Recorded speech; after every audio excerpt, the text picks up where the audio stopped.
very good morning to you. It is 7 a.m. on Tuesday, May 13th, 2025. Welcome to ONNJ Mornings. I'm Ken Rosato, taking calls at 888-658-0234, 888-658-0234. It's a great day, not like yesterday at all. Showers this morning could be heavier and steadier this afternoon. Highs mid to upper 60s. Straight to meteorologist Mike Favetta, who can give you all the details for the first check of the Garden State forecast. Happy Tuesday, Mike.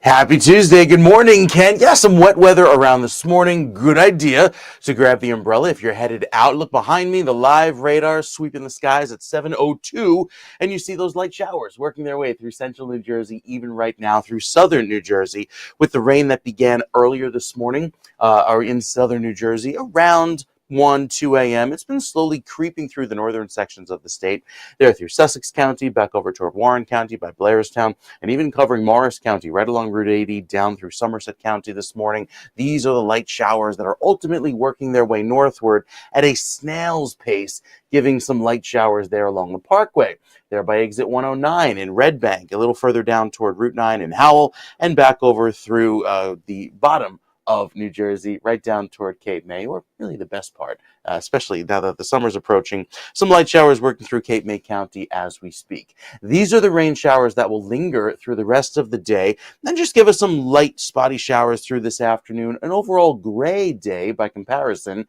and temperatures following suit, much milder than they were yesterday. 60 right now on LBI, 55 over in Morristown, with the dew points basically showing the air is saturated, matching that of the temperatures. We start off this morning with a very light easterly breeze, just allowing for that gray sky to really dig its heels in through the rest of the day. Now, as those winds pick up into the afternoon, you'll notice a bit more of an easterly breeze, keeping those clouds around, not just for today, but wet weather tomorrow, wet weather on Thursday, and Friday. It's pretty much a wet week overall. The clouds and radar picture showing those showers moving in with the clouds, and there's a lot more behind it. So wet weather lasts through the rest of the day, as temperatures run anywhere from a few degrees above where they were yesterday, as much as 13 degrees warmer than this time yesterday. Notice the rain lasting and becoming steadier through the afternoon, so it's a good soaking by this evening, especially for the evening rush. Then overnight, some storms arrive, and this is the center of the storm energy, providing those downpours that work their way through central and southern New Jersey. That'll last right throughout tomorrow morning, and then give us another round of wet weather into tomorrow afternoon. So we have a heavier burst of rain on the front end of tomorrow, with lighter showers lasting through the afternoon, and then the continued gray sky throughout Thursday, with temperatures actually warming into the upper 70s and low 80s. So it turns warmer as the week progresses, even though there's some breaks in the clouds by Thursday. Friday has more rainfall. You see that come in through 9 a.m. on Friday and keep our temperatures very mild. We could be in the upper 80s by Friday afternoon. Look at that, 91 in Mount Holly. Very warm weather with that southerly breeze pushing in by the end of the week, trying to clear out the clouds and giving us some of that humidity and heat returning.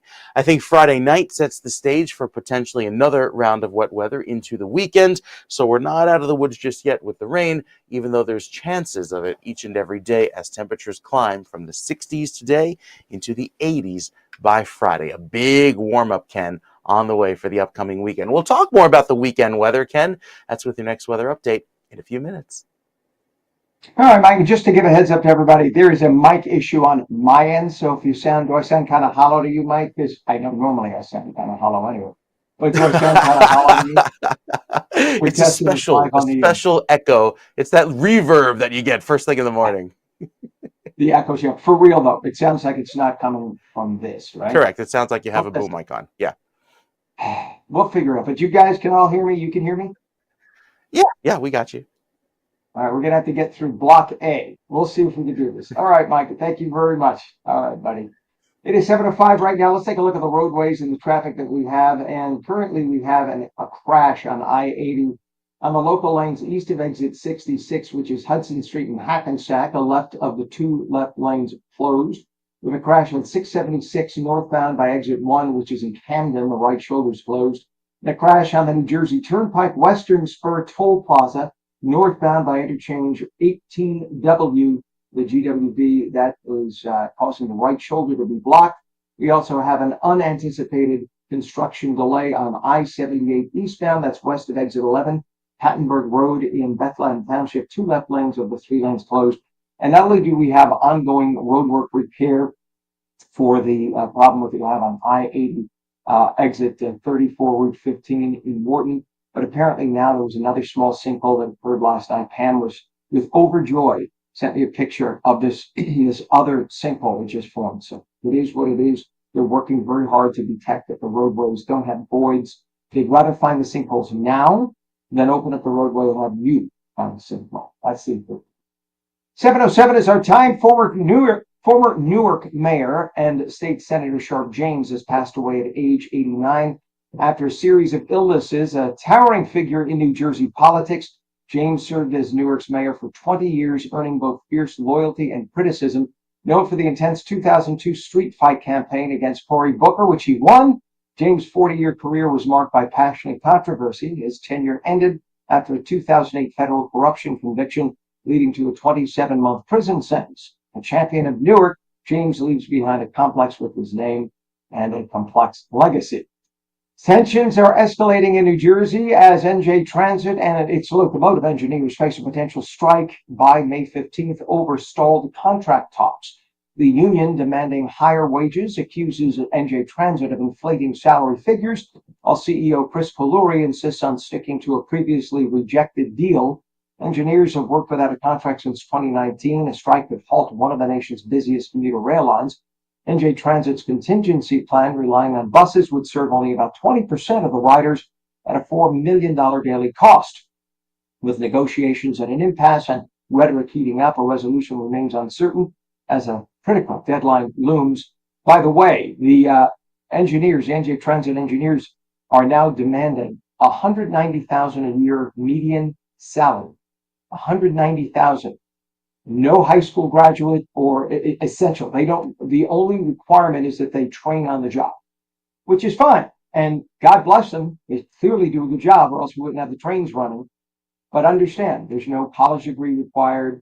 You don't even technically have to graduate high school, although pretty much all of them have. You don't have to have experience driving anything, a bus or anything, but most of them do have that. But the point is, on paper, the demand is simply that you are a breathing human being who shows up, and you would get $190,000 a year, according to what the ONNJ Transit Union wants. The folks at ONNJ Transit, however, are offering $176,000 median salary a year, and the union is saying that is not enough. It would still be a $25,000 a year raise from what they currently have, and they're saying no. 7:09. Transportation Secretary Sean Duffy unveiled the Trump administration's plan to overhaul the nation's air traffic control system, blaming Biden-era decisions for ongoing issues at Newark Liberty International Airport. Speaking after another FAA ground delay at EWR, Duffy criticized the relocation of TRACON facilities to Philadelphia and called for an inspector general investigation. He highlighted staffing shortages and outdated technology, noting that the Biden administration missed a chance to fix these during COVID. The FAA cites runway construction and staffing issues at Philadelphia's TRACON and causes for recent delays with operations now showing slight improvement. And by the way, we're going to take, we'll take a pause. I'm going to try to fix the mic where because I think I know how to answer as intended.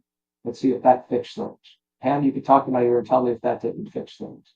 We'll do a reconnect real fast, everybody. Stand by. All right. Let's see.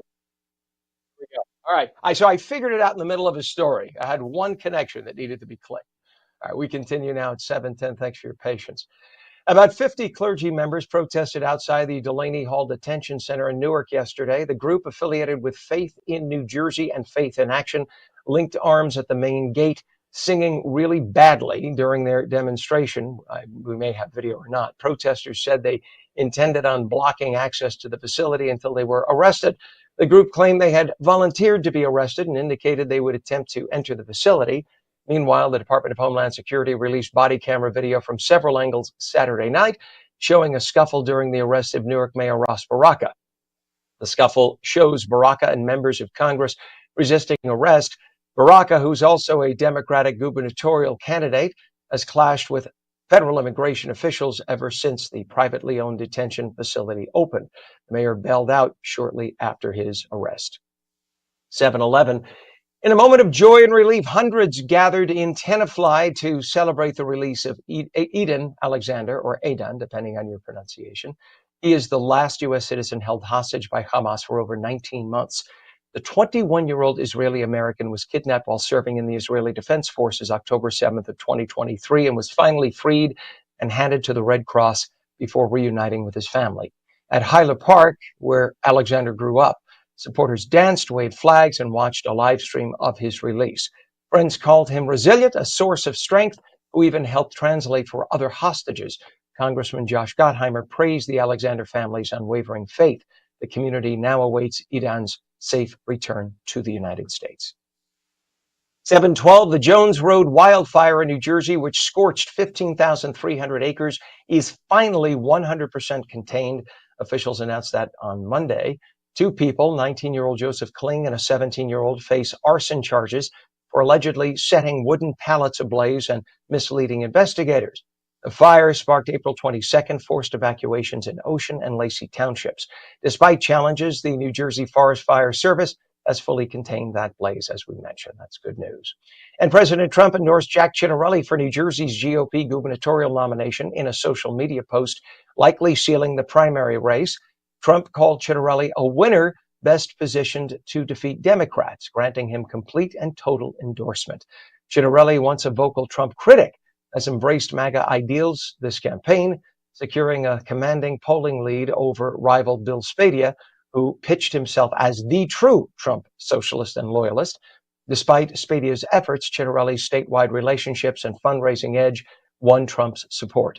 Ciattarelli vowed to unite Republicans and win in November, while Democrats warned the bitter primary could weaken the GOP's chances. By the way, the third and final Democratic gubernatorial primary debate is set for this Sunday, May 18th at 7 p.m. at Essex County Donald M. Payne Senior School of Technology in Newark, sponsored by the New Jersey Globe, our good friends there, On New Jersey ourselves, and Rider University. Join me starting at 5 p.m. for a live pre-show leading up to the debates, and I'll also be with you live for post-debate coverage right here on ONNJ. The final Republican gubernatorial primary debate, by the way, takes place Tuesday, just 2 days later, on May 20th.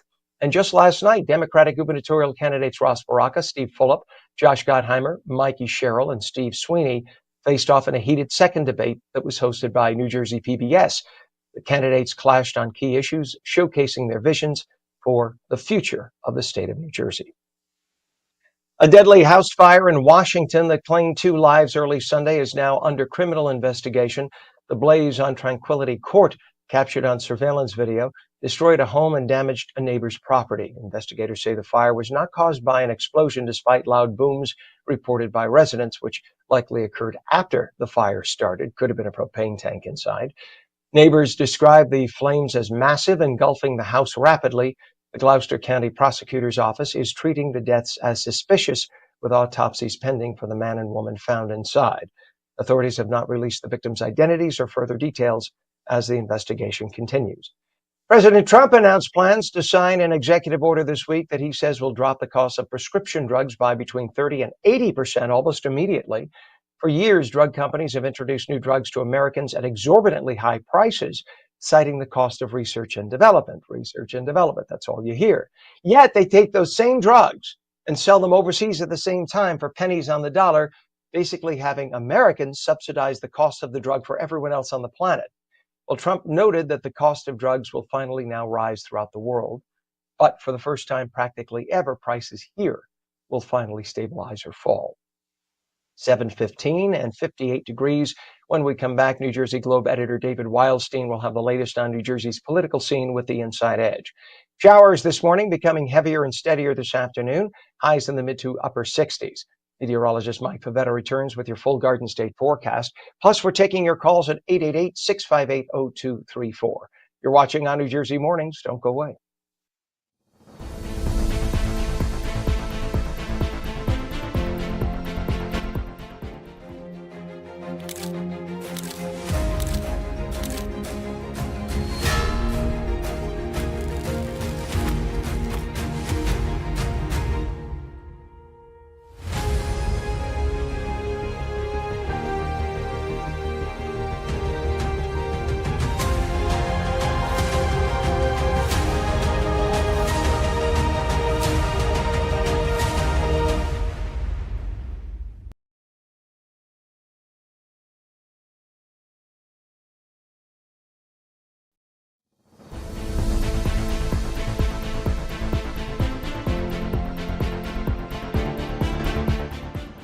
7:16. Welcome back to ONNJ Mornings for your Tuesday. I'm Ken Rosato, taking your calls at 888-658-0234.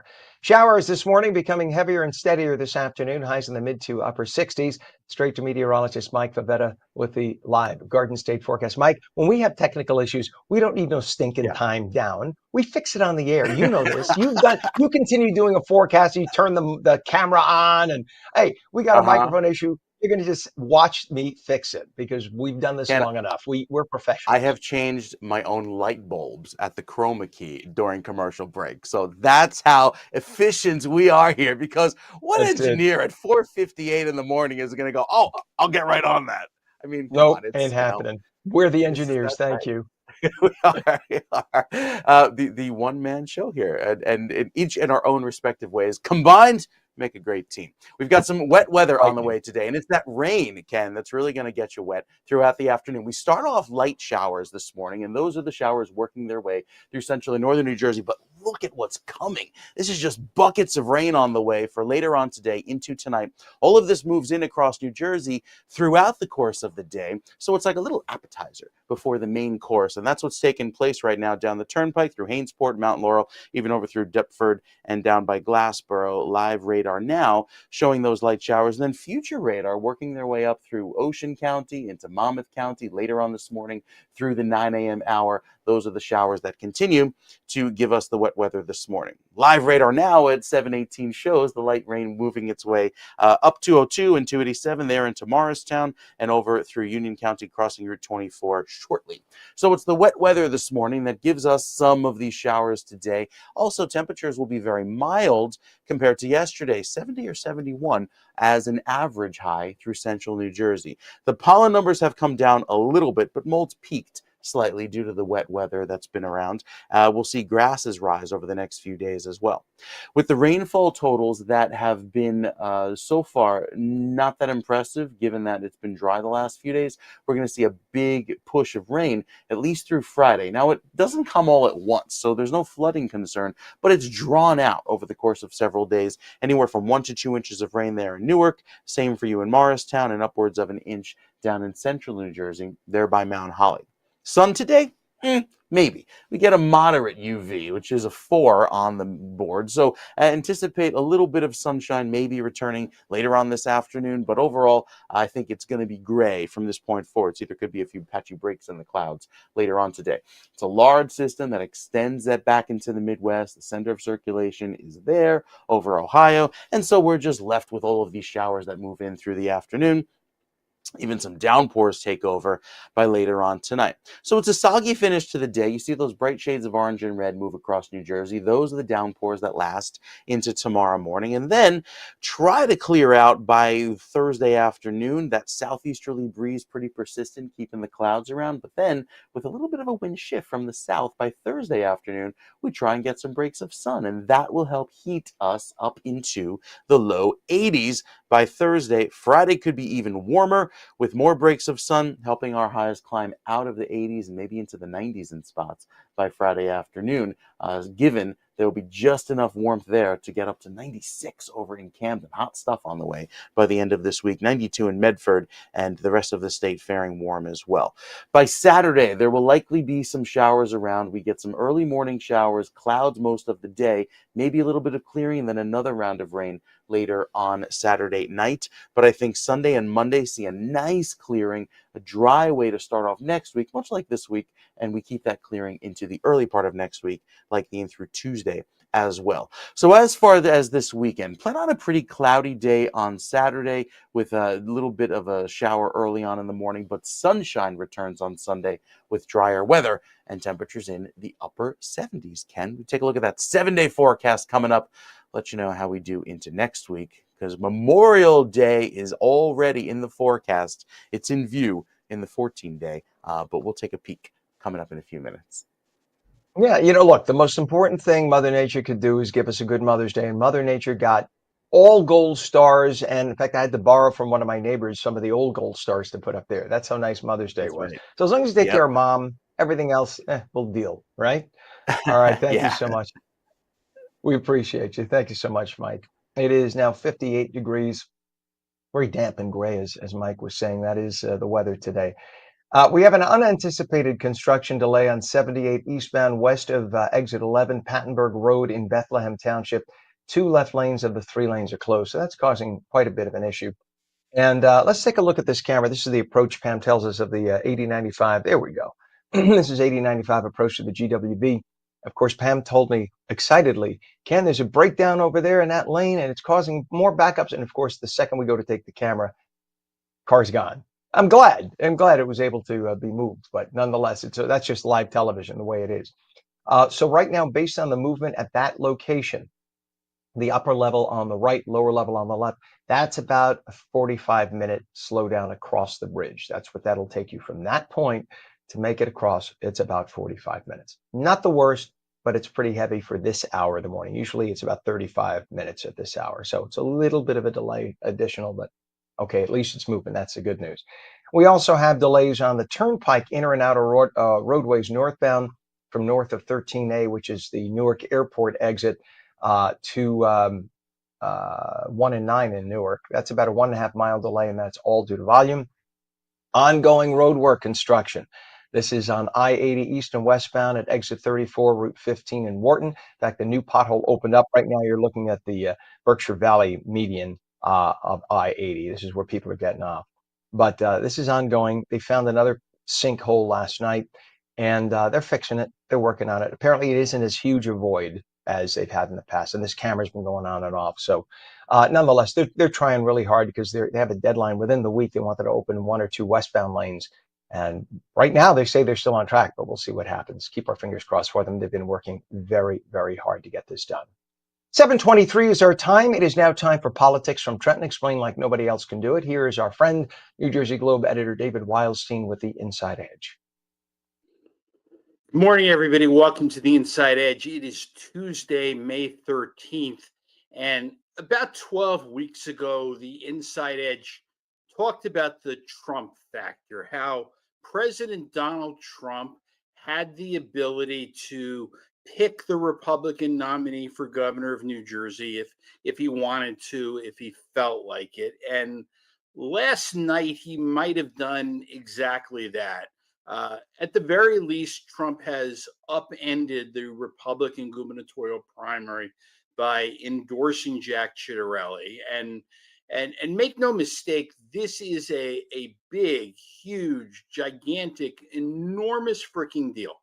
Ciattarelli is already the front runner. He's got plenty of money. And Bill Spadea, who was viewed as the real conservative in this race, now has 7 weeks to figure out how to convince donors to give him money and then use that money to win a primary despite this new Trump-Ciattarelli alliance. And what makes this really fascinating is that somehow a year ago, this might have been considered unfathomable. Ciattarelli's turnaround in the eyes of Donald J. Trump. Ciattarelli was a never Trumper in 2016 and again in 2020, but by 2024 he'd come around, and I guess there's no better way to explain it than by using Trump's words. He said about Ciattarelli, after getting to know and understand MAGA, he's gone all in and is now 100% plus. And we live in interesting times. You've got to give Ciattarelli credit. He played this well. He outmaneuvered New Jersey MAGA, who was never in Ciattarelli's corner. But that was all inside baseball because the regular rank and file Republican primary voters really never knew about Ciattarelli's anti-Trump position. 4 years ago, Phil Murphy spent money telling voters the opposite, that Ciattarelli was pro-Trump. This time around, Ciattarelli and his super PAC, Kitchen Table Conservatives, spent millions of dollars defining Spadea as the less Trumpy candidate. And Trump believed it, and that's all that mattered. And Uh, Meanwhile, the Democrats continue to fight it out in a race that could go any number of ways, and there's only one certainty on the Democratic side, and that is one way or the other, we'll be hearing about Trump through the general election. That is a wrap for today, everybody, and I'll be back tomorrow. Thank you so much, David. It is 727. The Dow exploded yesterday, up over 1,200 points. President Trump announced yesterday that China agreed to open up after the two countries announced they would temporarily slash most of the tariffs on each other's goods. President Trump offered few details about the development, but said that it was maybe the most important thing to come out of the high-level trade talks between the two superpowers in Switzerland over the weekend. Trump's remarks came hours after U.S. and Chinese officials said they had struck that agreement to pause most tariffs and other trade barriers for 90 days, although the goal is to make it permanent, and there's a good chance that could happen. We'll see what happens in 90 days. See, right now, there are probably 50 or 60 giant cargo ships clogging the ports, the main ports in China that need to come here. They kept them there when the tariffs were introduced because they didn't know if they could release them into the port. And if they released that stuff into our port when the tariffs were introduced, there'd be a tariff on all of that merchandise. By keeping them in the Chinese ports, there is no tariff once those ships get here. So that's what was China's strategy. That's what kind of forced China's hand. And people who think Trump doesn't know what he's doing, Trump knew exactly what he was doing. So they literally had to get those ships out of the harbor. So he knew if he waited long enough, they would come around and say, we got 500 ships that need to move. So this is why China finally moved. So those of you who think Trump does not have a clue, think again. The U.S. agreed to temporarily reduce tariffs to China to 30%, down from 145%. Beijing did say that it would lower tariffs on U.S. goods from 10% from 125%. So it's going to go from 125 down to 10. The stock market skyrocketed. As I said, 1,100 points up yesterday on word of that agreement. By the way, the stock market right now is higher than it was before the tariffs were introduced. So we are on a better financial footing right now because of Trump announcing tariffs than before he said a word about it. For all the people who said that he destroyed the economy, he actually just bolstered our economy by doing that. Speaking of China, 729, would you like to visit China? Well, maybe you should think again. The U.S. Embassy in China says that it's received reports that American citizens are being subjected to what is being called invasive medical testing upon arrival into the country. There's a U.S. citizen on a plane that arrived at Pudong International in Shanghai May 2nd, saying all the foreign passengers who had passports from other countries other than China who were on that flight, they got corralled into a holding pen after landing, and a Chinese inspector scraped their tongues with a swab repeatedly without being told why. Some are hypothesizing the tongue scrape is an invasive means of obtaining DNA samples. We don't know for what reason. A small USAID-like federal agency called the African Development Foundation refused to hire white people. The agency violated so many rules and laws, its general counsel didn't know where to turn or what to say. But when he called attention to it, officials framed him for violent threats and removed him from his job with a bizarre letter that called him grimy and unwholesome. By the way, the general counsel, Matteo Dunn, is white. The agency attracted attention by locking the doors to prevent auditors from Doge from entering to see its books and suing Elon Musk to prevent a takeover. The lawsuit is pending, but all of its employees have been laid off after the Trump administration gained access to the office space, leading to U.S. Marshals having to invade. A former assistant to the now former head of the agency allegedly said that he was told the entire staff had to consist only of black people. This is using our federal dollars. And in fact, the guy who was in charge said he wanted to see nothing but black females around him. His quote. A white junior employee disappeared a few months after she took complaints to the board, and the assistant asked what happened to her. The former director allegedly replied, quote, this is the quote of the former head of this agency, quote, I just put the white bitch on a contract, and then that contract simply ended. 7:30, a federal judge will not block a Trump administration initiative to share highly sensitive taxpayer information with federal immigration authorities in hopes of tracking down illegal aliens and quickly deporting them. District Judge Dabney Friedrich yesterday rejected arguments from several immigration rights groups, saying that the data sharing agreement between the IRS and ICE violated taxpayer confidentiality laws. The decision is a victory for President Trump and the immigration agenda, supported by a clear majority of Americans. Trump administration officials argued the greater cooperation between the IRS and ICE will protect Americans by kicking out potentially dangerous immigrants who came to the country illegally. And if you had held a sensitive government position, chances are you would know that it's probably not a good idea to post nude selfies on a dating app. But when you are the national security advisor of Sweden, well, you absolutely should know you shouldn't do that. Take a look at Tobias Thyberg, or Thyberg as they pronounce it, formerly, among other things, ambassador to Afghanistan. Pam, I just wonder if we have this video because we should really see this man. Just last Thursday, Thyberg received his new position as Sweden's national security advisor, one of the most powerful positions in Sweden. But just 12 short hours after starting his position, Thyberg was forced to resign. This was right after the appointment was announced. Information was spread to the media that, pardon me, he could pose a security risk as he allegedly confirmed what he called old pictures that he had posted on an account on the gay hookup site Grindr. Thyberg later said, quote, "I should have probably informed the prime minister about this, but I didn't." You think?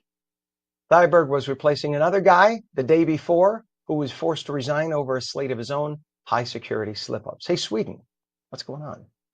It is 58 degrees now, 7:32. When we come back, home health care nurses demand a raise from Medicaid. The phone lines are open, taking your calls at 888-658-0234. Showers this morning becoming heavier and steadier, highs mid to upper 60s. We'll be right back with your full Garden State forecast with meteorologist Mike Favetta when On New Jersey Mornings returns.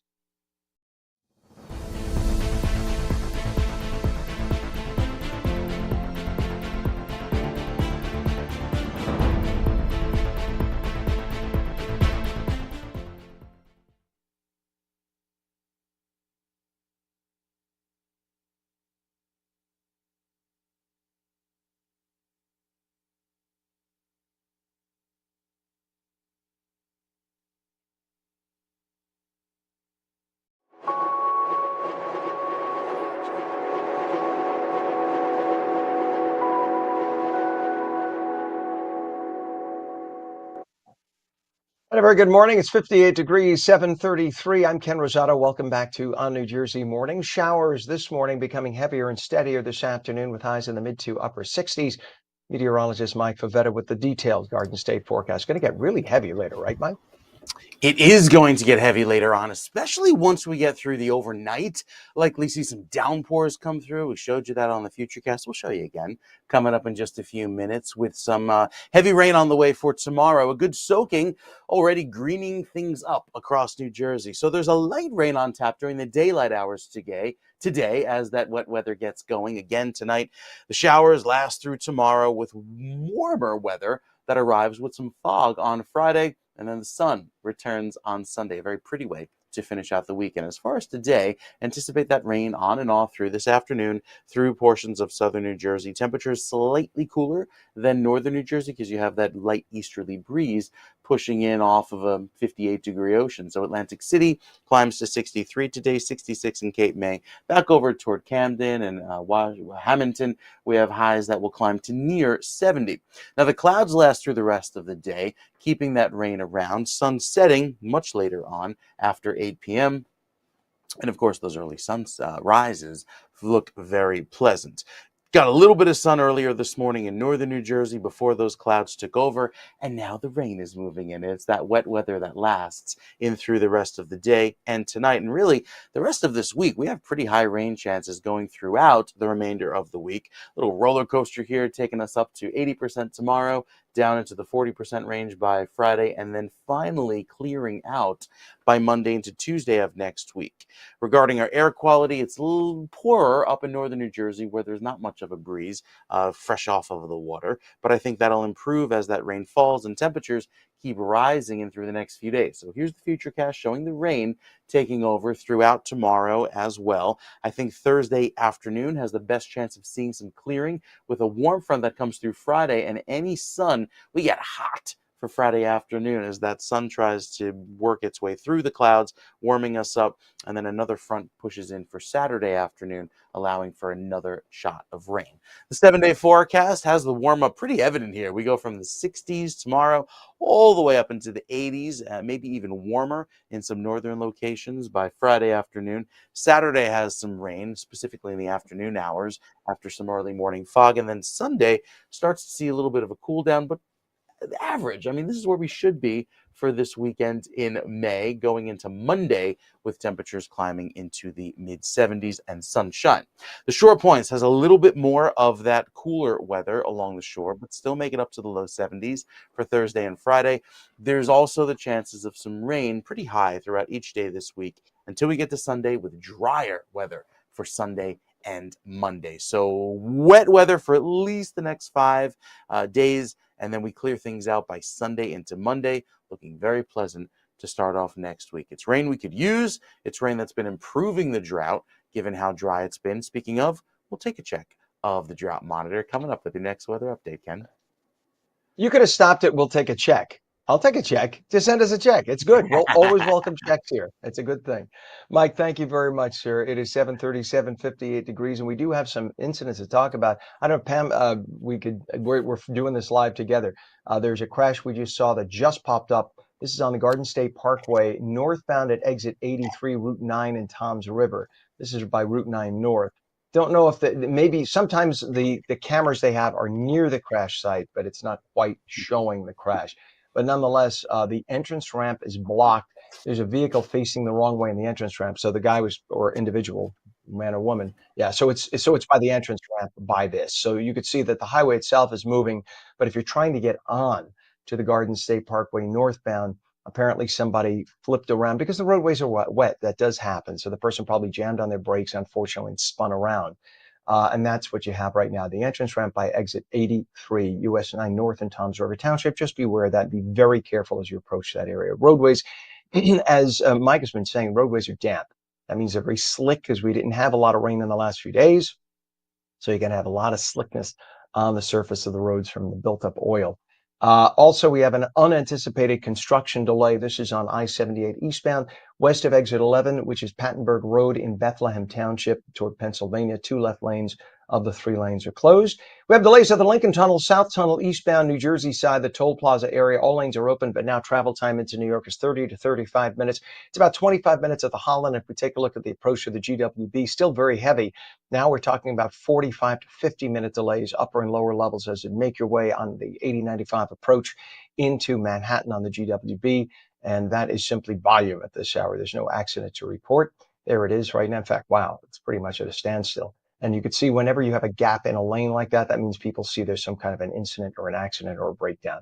So if you look on your left side, that lower roadway approach is probably something ahead of them, which is why you see gaps forming. And then, of course, the ongoing roadwork construction, pardon me, on I-80 at exit 34, Route 15 in Wharton. That's been going on since December, actually. This is the approach at the median at Berkshire Valley. And this, we're hoping within the week to get 1 or 2 westbound lanes open, although we had another sinkhole open up last night. And then we'll see what happens eastbound. It's supposed to be another 2 weeks for that to open up. 7:39 is our time, and on May 7th, advocates from across New Jersey rallied at the State House calling on lawmakers to raise the Medicaid reimbursement rate for home care nurses by $4 an hour. The event is organized by Hearts for Home Care, highlighted the urgent need to support medically fragile residents and the nurses who care for them. Joining us now is Nancy Fitterer, who is the president and CEO of the Home Care and Hospice Association of New Jersey, one of the rally's organizers, to share what happened and what comes next. Sarah, good to have you with us. Thank you for joining us. And by the way, let me just full disclosure. I am one of those children now of parents who are looking for home health aides. So I understand and I see because I've done the work. So I know what's going on and how much work it is to care for an elderly person or anybody, whether they be elderly or have a challenge. It is an unbelievable amount of work, constant attention. Thank you for joining us, and tell us first how the rally went, and then we'll talk more about the work of a health aide. So how did the rally go? Good morning. Thank you so much for having me. The rally was amazing. We had amazing attendance. Assemblywoman Carol Murphy, who is the sponsor of our $4 request, attended. Families, advocates, nurses. We had over 100 people attend the rally, and it really just showed and highlighted the importance of this, of the fact that nurses, home care nurses are underpaid, and we wanted to highlight that, and we chose May 7th because that was when Commissioner Sarah Edelman was testifying in front of the assembly. So we thought it was perfect timing. Gotcha. What is I don't even know in New Jersey because my family's in New York. What is the average like what is the wage right now? What are we looking at you're looking at we're trying to raise it by $4 an hour, which doesn't seem outlandish considering we're giving people in fast food $25 an hour. So this is much more important than fast food, caring for a loved one. What are we talking about the average wage being right now? So the way it works under Medicaid is the state pays a provider one bundled rate, and then that provider pays the nurse. And that bundled rate includes the scheduling, billing, everything is falls under that bundled rate, and it's $51 right now. So But that doesn't, getting let me that just step $4, in. That doesn't Right. That doesn't mean 51 goes to the nurse. That's 51 that goes to the exactly, provider. Gotcha. Okay, please continue. So exactly. I wanted to clarify And thank you. And that's exactly that's our challenge. It would be better if it was 51 that went to the nurse. And that. Right. honestly, when you look at wages in hospitals, that is closer to the amount that they would get per hour. And yet in home care, you're giving that to the provider. And then from there, you have to then parse out for all of the other expenses that the provider has to pay for. And let me just jump in and say, just again, from personal experience, until you find a personal need for this in your life, this is something you say, I don't want to hear about this. Why should they get paid that? That's what happens until it's your parent or your loved one who needs round the clock care from a stroke or an accident or something. You try doing it yourself. You try doing it yourself for a few weeks or a few months, then you start thinking they don't make enough money at all. It is an unbelievable. You're talking about changing diapers. You're talking about personal hygiene, cleaning the person top to bottom. You're talking about changing sheets multiple times a day. You're talking about feeding, clothing, washing, and you are responsible for every moment of the day. If anything happens to that person, it's on you. So I sound like I should be on the team talking for you, but I just want to make sure everybody knows because I experienced this personally, and it's a big wake up call to people who don't realize these people are, I believe, they're sent from heaven above and they're angels on earth because the average person would never want to do what they have to do. So, have you gotten a response from legislators so far? So whenever we ask for an increase, I will say the legislature and the governor's office, they always agree and understand why there is a need. No one has ever said to me, Nancy, I don't think so. That money isn't worth it. It's just when the final moments of the budget are being negotiated, while it's not an enormous amount of money, the state is in a bit of a fiscal crisis. And so we haven't gotten any pushback, but it doesn't mean that we aren't concerned that we may not get the increase, right? So we're hopeful. We're hopeful, and we Well, just want to keep on highlighting, the need for it. I'm 58 years old, Nancy. As long as I've been breathing air in this tri-state area, the state has always been in a fiscal crisis. Fiscal It's never, crisis. I've never heard them say, gee, we're in the money. They're always in a fiscal crisis. So really, you just have to, and I don't mean to, I'm not trying to tell you what to do. Obviously, you're doing a great job, but it's like, just keep saying, okay, you're in a fiscal crisis. We need this. The reality is these people are sitting here and they're alive and they need care. And those people over there are the only ones willing to help, but you're telling them that they have to make $2 an hour to do it. No, not fair. And I applaud you for supporting them, and because otherwise they would be voiceless. And many of them are working really hard and they have hearts of gold. What can viewers do if they want to support the cause or get involved or reach out to lawmakers or get a website? Because this is too important. So you could go to our website, homecarenj.org. We have information there, and it's really the best thing they could possibly do is reach out to their legislator and tell them that they support the $4 increase. And to your point, everyone will need home care eventually. Home Yep. care is where people want to be. So any support reaching out to the governor's office or legislature would be helpful. Yeah, and it's until you have to start looking for somebody and you call an agency and you find out, pardon me, you find out that only you're talking about Medicaid reimbursement. You find out that 90% of the people are not going to qualify for Medicaid, that this is Yes. really for the most destitute. And Yes. then you find out this is a system-wide challenge. And as you mentioned, that everyone's going to require this. Every one of us, you and I, Nancy, one day will require this. And so I think we all have to have the wake-up call. I think everyone needs to sit down with family members, whether you think you're ready for this point or not. You need to, the next dinner, the next gathering, you need to sit down with your family and say, hey, you know what? Let's have a meeting on Sunday. We need to sit down and discuss what if and what's going to happen. And do we have money set aside? And if not, if somebody is in a financial situation where they will end up having to be on Medicaid, et cetera, because everyone assumes, oh, my Medicare covers that. No, it doesn't. No, it doesn't. Oh, I have money set aside. No, you don't. You try spending, you spend $12,000 a month or whatever. You try it. Go check it out for yourself, and you'll see what I'm talking about. So Mhm. here's the deal, Nancy. I need you to come back on the show as soon as you can. Let us know the progress because I want to hear what's going on. And if there's anyone you need us to reach out to, we want to reach out to them as well because this is too important and it impacts every single one of us. All right. Thank you so much. I really appreciate it.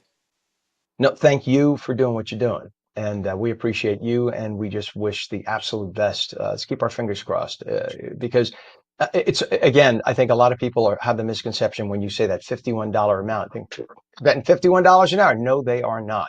And they're working their fingers to the bone. Nancy Fitterer, President and CEO of the Home Care and Hospice Association of New Jersey. I appreciate you coming on this morning. Please, again, come back. We appreciate you. Thank you. You bet. It is now 58 degrees at 7:48. Showers this morning becoming heavier and steadier this afternoon. Highs in the mid to upper 60s. Meteorologist Mike Favetta will return with your full Garden State forecast. And we'll take your calls at 888-658-0234. You're watching On New Jersey Mornings. Don't go away.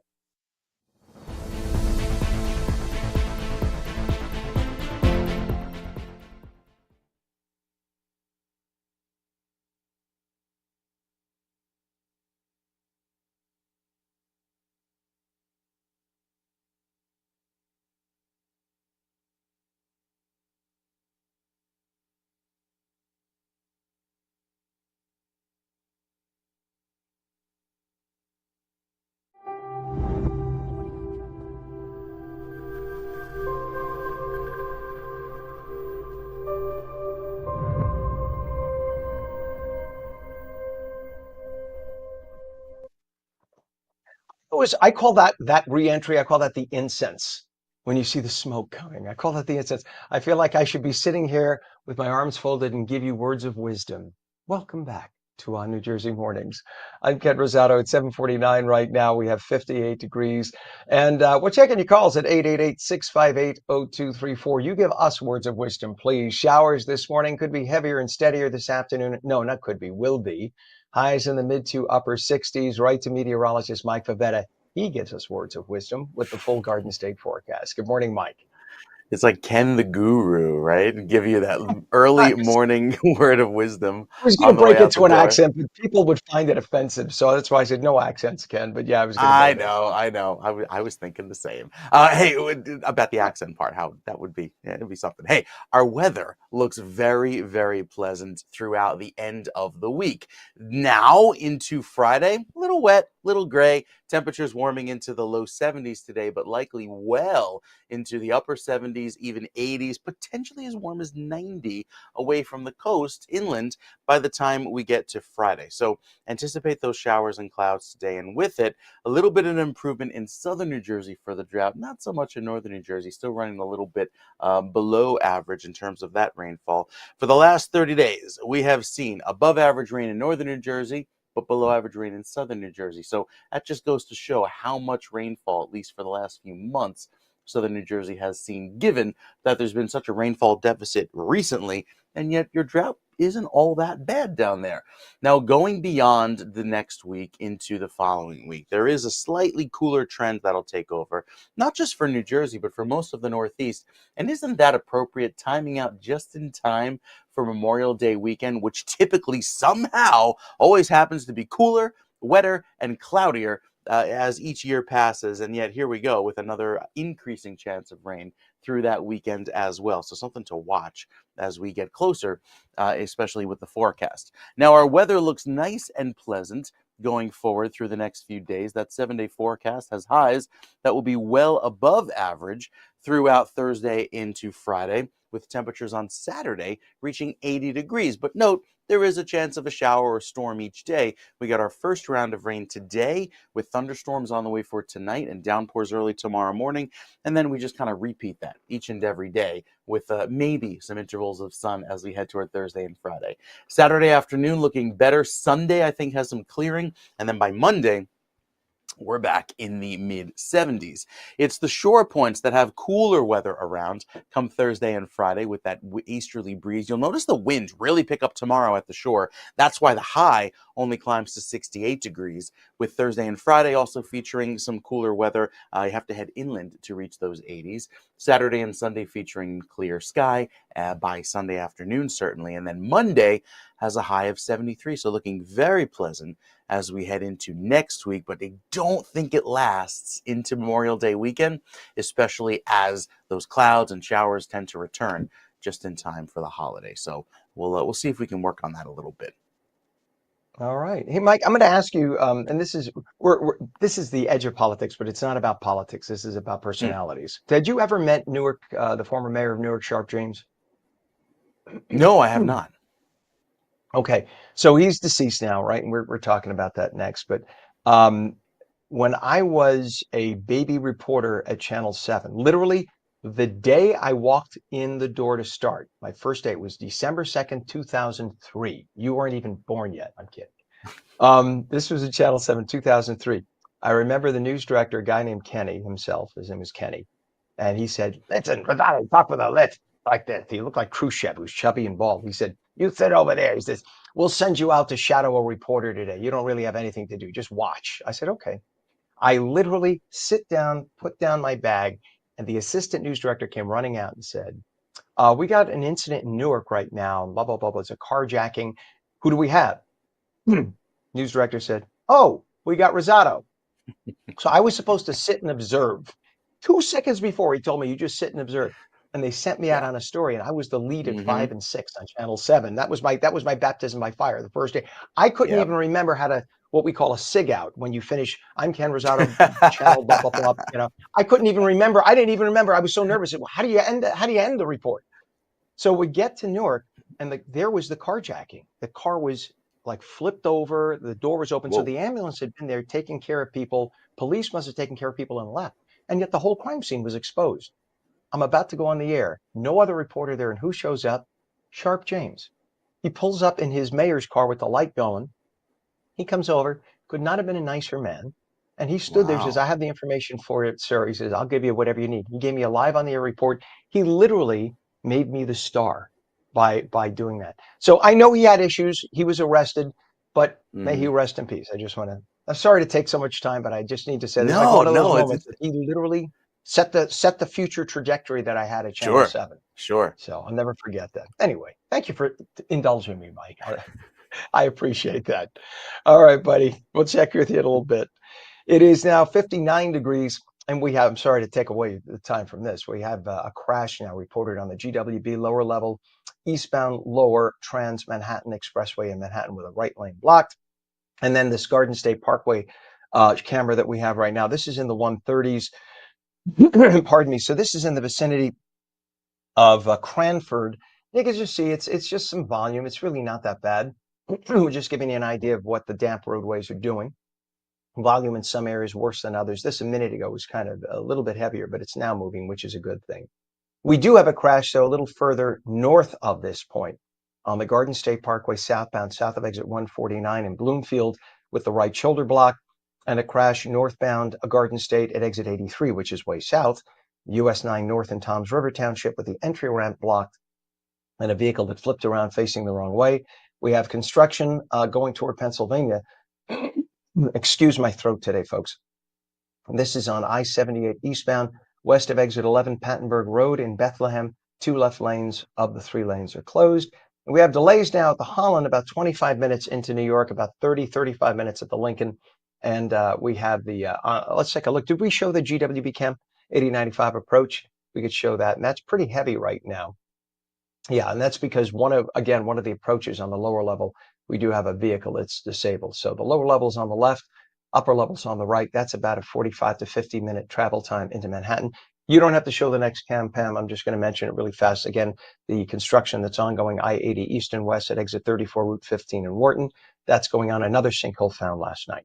It is 7:56. And as Mike and I were just talking about a minute ago, former New York Mayor and State Senator Sharp James passed away at 89 after a series of illnesses. He was a towering figure in New Jersey politics. Everybody back in the day, in the late 90s and early 2000s, you knew who Sharp James was. He was a towering man. He served as Newark's mayor for 20 years, earning both fierce loyalty and a lot of criticism. In fact, the man he's standing next to there, Cory Booker, he ran against in the big 2002 street fight campaign, which is why when I told that story, remember I told you the story 2003, he had just won against Cory Booker. So that's why I think he was kind of riding high at that moment. His 40-year career was marked by passion and controversy, his tenure ending after a 2008 federal corruption conviction that led to a 27-month prison sentence. He certainly, though, did love his Newark. Sharp James leaves behind a very complex legacy, but he had people who worshiped him, just loved him. 7:57, tensions are escalating in New Jersey as NJ Transit and its locomotive engineers face a potential strike by May 15th over stalled contract talks. The union, demanding higher wages, accuses NJ Transit of inflating salary figures, while CEO Chris Kaluri insists on sticking to a previously rejected deal. Engineers have worked without a contract since 2019, and a strike could halt one of the nation's busiest commuter rail lines. NJ Transit's contingency plan relies on buses, and that would only serve a fifth of the riders at $4 million a day in costs. With negotiations at an impasse and rhetoric heating up, a resolution remains uncertain as a critical deadline looms at this point. So we can only kind of keep our fingers crossed. It is 7:58. Transportation Secretary Sean Duffy unveiled the Trump administration's plan to overhaul the nation's air traffic control system, blaming Biden-era decisions for ongoing issues at Newark Liberty Airport. Speaking after another FAA ground delay at EWR, Duffy criticized the relocation of TRACON facilities to Philadelphia and called for an inspector general investigation, highlighting staffing shortages and outdated technology, noting that the Biden administration missed a chance to fix these problems that occurred over and over again during COVID. The FAA cites runway construction and staffing issues at Philadelphia TRACON as causing these recent delays, with operations now showing some slight improvement. About 50 clergy members protested outside the Delaney Hall Detention Center in Newark yesterday. The group, affiliated with Faith in New Jersey and Faith in Action, linked arms at the main gate, singing really badly during their demonstration. They all said they went there to get arrested, but yet the second one person got arrested, they all kind of said, all right, bye-bye, out of here. Meanwhile, in Newark, the Newark's mayor, Ras Baraka, who's, of course, a Democratic candidate for governor, was released from his arrest Friday night after his arrest for trespassing at that new immigration detention facility in Newark. By the way, it's there because it's right by Newark Airport. And the idea is they will hold the people there and then put them right on planes and get them out of here. We should mention Fox News just did a walkthrough tour of the detention facility. It's gorgeous. I don't mean it's nice. I mean, it looks hotel-like inside. It is gorgeous. So they could protest all they want and scream like these people are being treated subhumanly. No, the facility, you can go online, you go to Fox's website, take a look. This facility, this Delaney Hall, it's not called a jail, it's a hall. It is beautiful inside, and your taxpayer dollars are paying for it.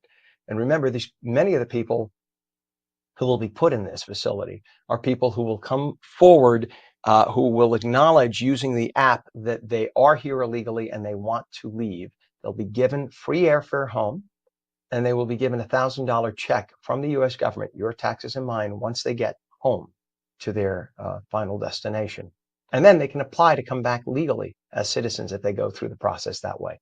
This is not a bad deal, folks. This is not what an inhumane country does. Try doing this in another country, you will be put in jail and left there. 8 o'clock, when we come back, a Manhattan bakery with global influences expands beyond the borough's borders. Plus, we will take your calls at 888-658-0234. Showers this morning, becoming heavier and steadier this afternoon, highs in the mid to upper 60s. The full Garden State forecast in a moment. You're watching On New Jersey Mornings. We're seen daily at ONNJ.com, Roku, Fire TV, News on Samsung TV Plus, Apple TV, YouTube, Facebook, and X, and now streamed live on Rumble and Twitch at twitch.tv/OnNewJersey. We're coming right back.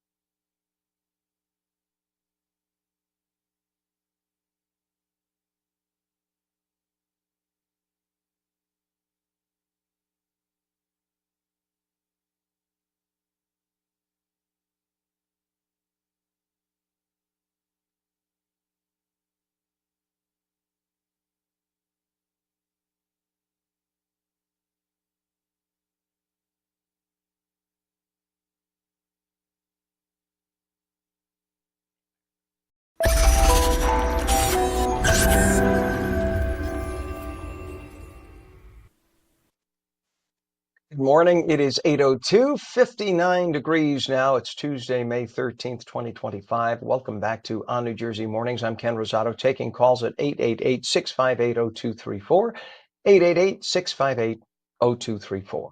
We'll have showers this morning. They'll become heavier and steadier this afternoon. You definitely need to dress for that. Highs in the mid to upper 60s. Meteorologist Mike Favetta has the details of how, when, and why with the full Garden State forecast. Good morning, Mike. Good morning to you, Ken. A little bit of rain this morning. Nothing like the thunderstorms. I have to tell you my story, Ken, of when I was baptized by fire, first time on air. It's always fun when the news director is sitting in the anchor chair at the 5 o'clock news desk.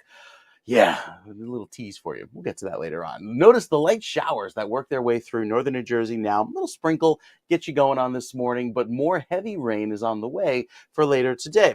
So some current light showers working their way across 206, there through West Milford. Sorry, that's 208 there through West Milford. 206 goes that way. Right down 202 with some light showers right now. And these are the rain showers that'll last into the afternoon with some on and off sprinkles with heavier rain on the way for later on. You can see there's some rain working through Manalapan across Route 9 and back over through the Turnpike, and then heavier rain currently entering the picture. As you don't see my picture now because the camera decided to take a little break, entering the picture right there over through sections of southern New Jersey. So our rainfall begins light right now and eventually transitions to a steadier rain through this afternoon. You can see the bulk of it is currently over Pennsylvania. This is what ultimately moves over through the course of the day, giving us our rain into this evening with some downpours. As far as the current temperatures, we're holding right around the 60-degree mark with the dew point, or the measurement of how saturated the air is, meeting that. So it's very humid. It feels damp. The easterly breeze promotes that wet feeling. And even in through this evening, you see some gustier winds take over, giving us a pretty breezy start to the day tomorrow. Gusts up to about 33 miles per hour there on LBI, all aiding in that very cloudy, kind of cooler feel throughout tomorrow.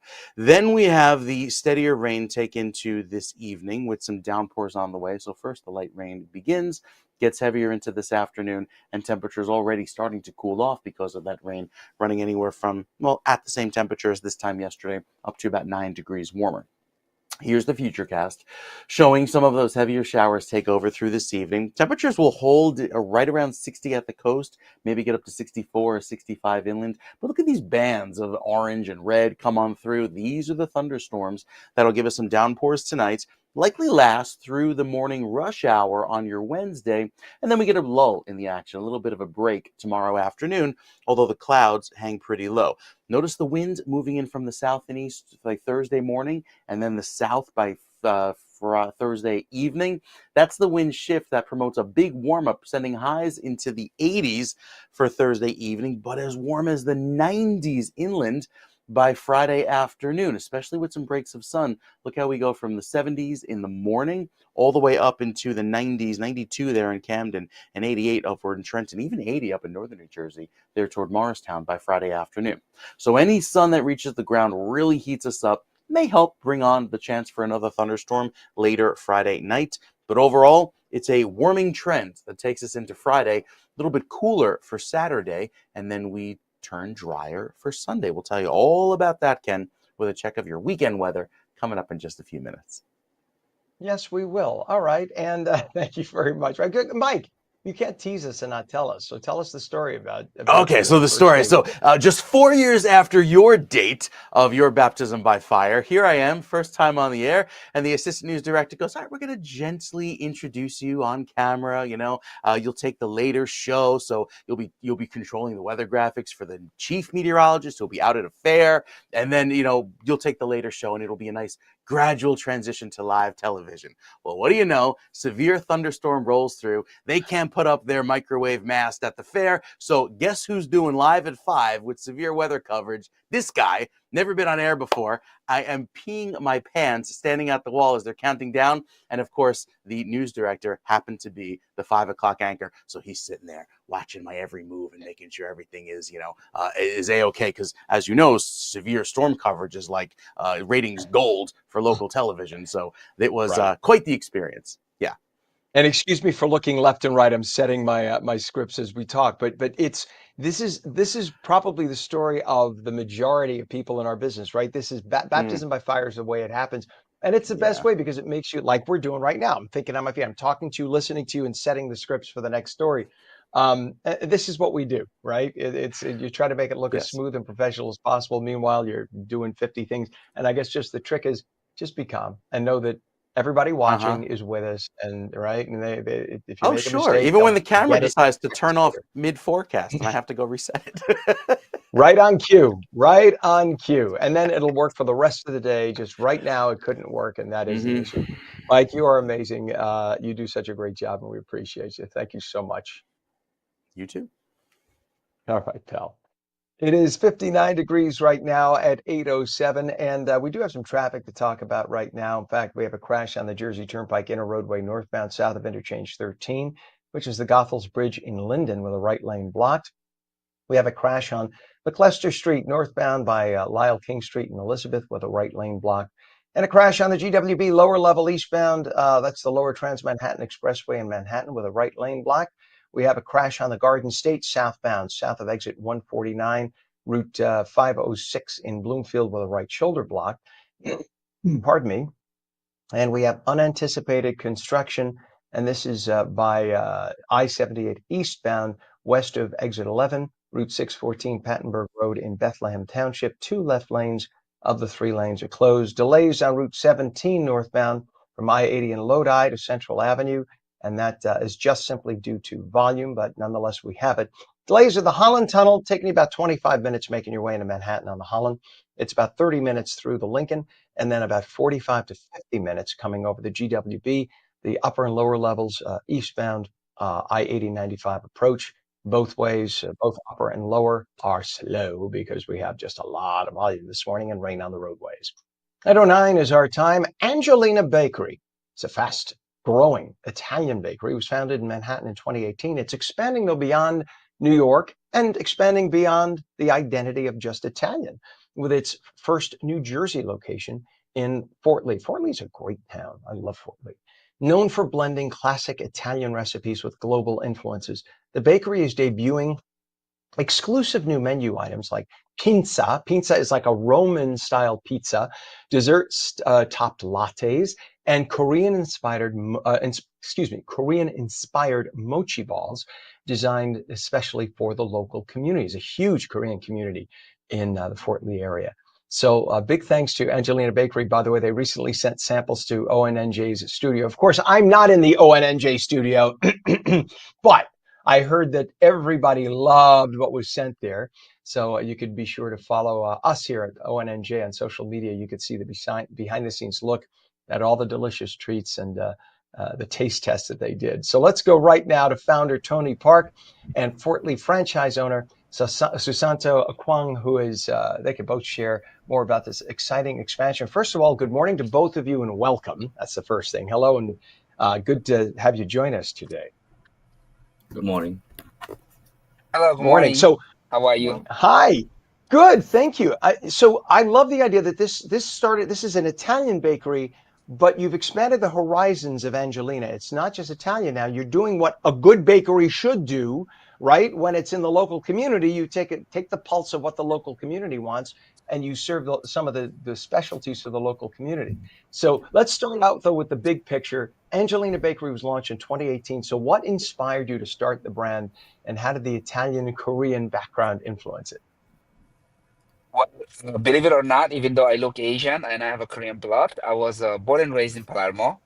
I went to culinary school in Sicily. I lived my whole life in Italy until I was 21. Mhm. And my grandmother, Nonna, used to bake all the time in the house, and I used to learn from her. And then when I grew up, I decided to become a pastry chef. And that's where the inspiration comes from. And my daughter was 4 or 5 years old, when we started this. So I named the bakery after the most precious thing I have in the house, which is my daughter Angelina. Oh, che perfetto. E io posso parlare italiano anche, non so se lo Ma io sai, pure, ma io sono io di parlo Palermo, io, italiano. io sono prima generazione. Prima You know, generation. So you're say, saying he's a first generation from Palermo. So this is awesome. And by the way, I love the fact that if you go to Italy today, you will see these wonderful migrations of culture. It is not just the traditional Roman look throughout, right? And Sicily itself, yes, Palermo, is a melting pot of cultures from North Africa and Morocco and Spain. And it is so awesome. And even you even have Celts, people who were from Irish blood and whatnot in Sicily, La Sicilia. I love that. It's so cool. So cool. So, yes. Santo, you've And had quite the Forlì is journey from. actually is perfect. Yes, Forlì has yes. half You know, Korean, there's half Italians. yes, that's exactly the culture there. You know, my grandmother comes from Forlì in Italy, and she swears Forlì in Italy was named after Fort Lee, New Jersey. I don't think it's true, but she swears that. That's the truth. So let's go on with this because we could have a chat off the air for hours. I love this. I'm going to come to the bakery. You had quite Please. the journey moving to New York City in 2007 and then becoming the franchise owner today, Susanto. So what led you to Angelina Bakery and why Fort Lee?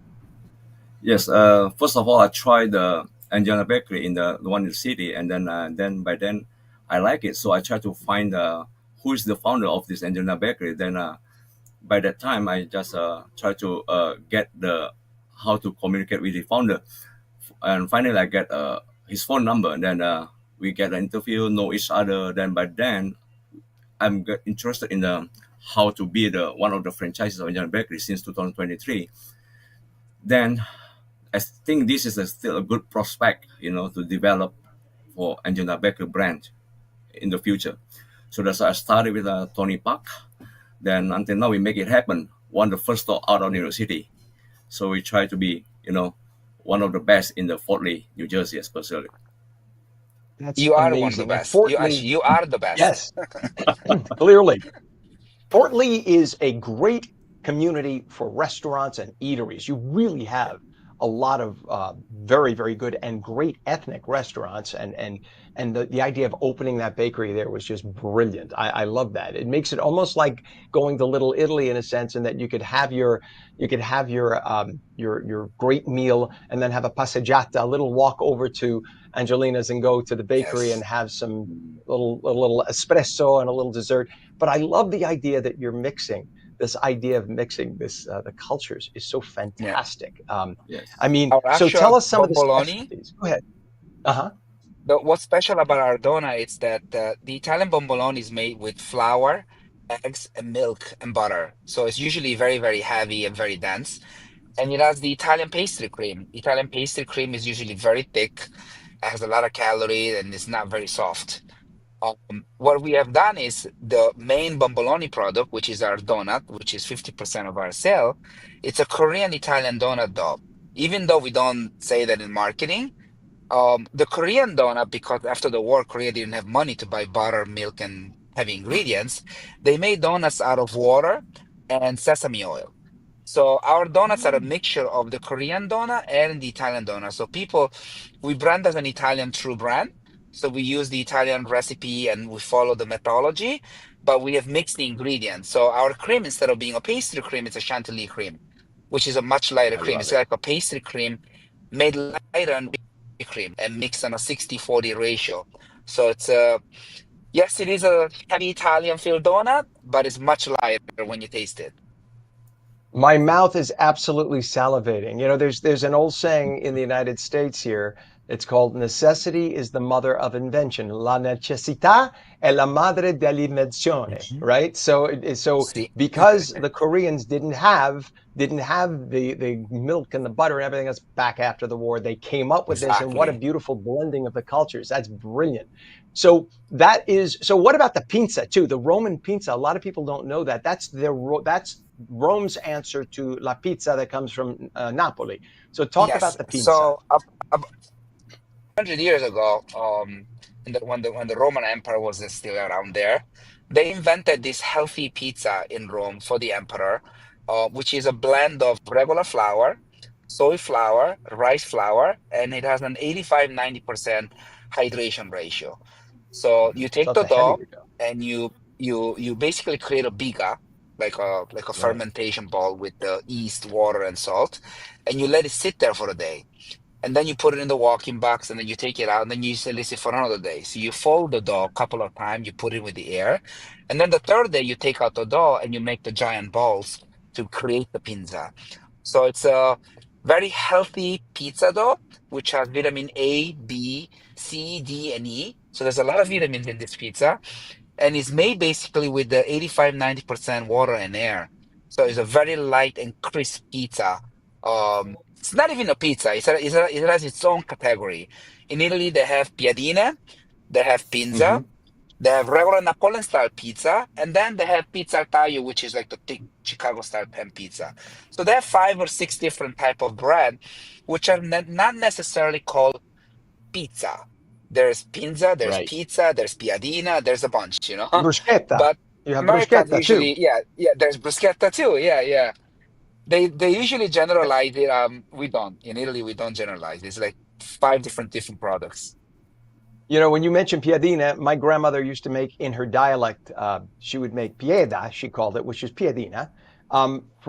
She was from Emilia Romagna. She was from Cattolica, and she would make. Yeah, She would take the pieda, she would call it, with just like a fontina, and just melt it yeah. together, and that was her pizza. And that's what we would have That's as the kids with best. a little cabbage, and it was delicious. It was light, Yeah, crispy. My mouth is salivating. Everyone needs to go check out Angelina Bakery. Tell us the website so that people can check it out, and then we want to know, Susanto, you tell us exactly how to sure. get to your place in Fort Lee. Let's start out with the website. Website is www.angelinabakery.com, and our store is located in 142 Linwood Plaza, Fort Lee, New Jersey. So you're welcome to come and visit us in there. So angelinabakery.com. That's easy to remember. Yeah. That was And great that you every got that. Wednesday night and Saturday Uh-huh. morning, we do food sampling for free. So we give out all of our product, whether it's a donut or a gelato ball or a gelato shake. We give all of our product for free and no charge for the next 6 months because we want New Jersey people to try our products. It's every I Wednesday, think New 5 Jersey o'clock to 7 p.m., and every Saturday, 9 to 11 a.m. I think New Or Jersey's going until to we get run out. addicted to you guys. That's awesome. I love you guys. I wish you absolutely the best. Angelina Bakery, and I hope you have 100 more open in the near future, just not competitive to our friend here in Fort Lee, but just all over We the will. country No, because you're no, just the next We store is will. gonna be in good, Boston. Don't worry good. about it. We will. All right. I hope. I hope. God bless you both and Thank best you. of luck. I Thank want you. nothing but success for you guys. Thank you and have a Thank great you day. so Thanks for much, Thanks coming for Ken. on. having Come back us. again. Thank you. You bet. Thank you. It is now 59 degrees, and when we come back, nuclear power generation is making a dramatic comeback with new, smaller plants that can be controlled almost entirely by AI. Now, Google is getting involved. Brand and digital strategist Fisher will join us to weigh in. We'll be right back.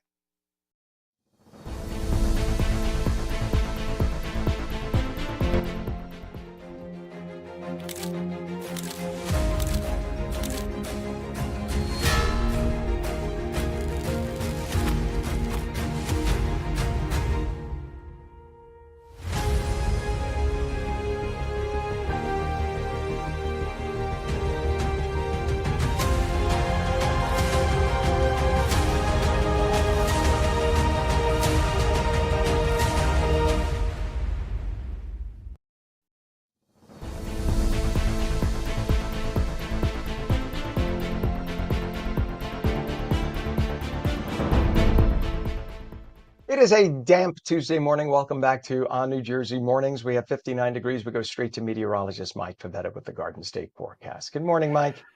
Ken, I am so excited about Angelina Bakery. I pass that Me bakery too. every time I go to my sister's, so it's gonna be a little detour now. That's awesome. Awesome news I up love the there in Fort bomboloni. Lee. Yeah, can't wait. Already put it in the calendar. So forecast looking beautiful.